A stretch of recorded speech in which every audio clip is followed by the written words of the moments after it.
in Belgium, I received information that we could meet a non-Muslim by the name of Harmoney, whose brother converted to Islam 8 years ago. When it happened, Harmoney said to herself, if my brother can become a Muslim, what the media say about Islam can't be true.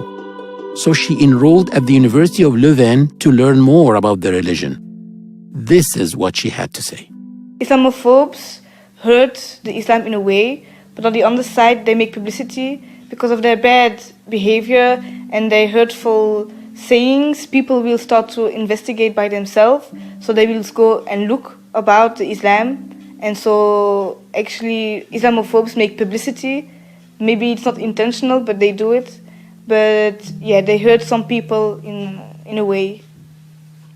People had a lot of questions, and so they actually started to research Islam. They wanted to know more about it.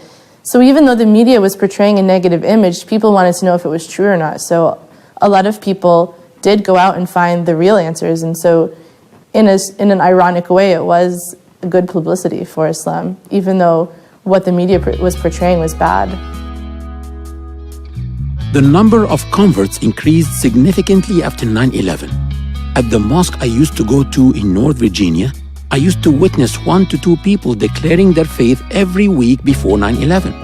But the month after, I witnessed a case of conversion every day, and some days 2 or more. This wasn't because of 9/11, of course, but rather because of the demonization of Muslims in the media and the continuous defamation of Islam by Islamophobes, which made many people more curious to learn about it. A personal question. Yes.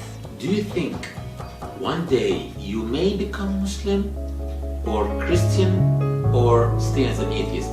Just what do you think? In my opinion, I think that I would probably convert to Islam. But I know it's going to be very hard because people here in Europe don't have a good image of Islam. Certainly if a Belgian person converts itself. But I think that Islam is one of the most beautiful beliefs, and I really believe that what is written down, it is the truth. So yes, I think I may one day convert to Islam.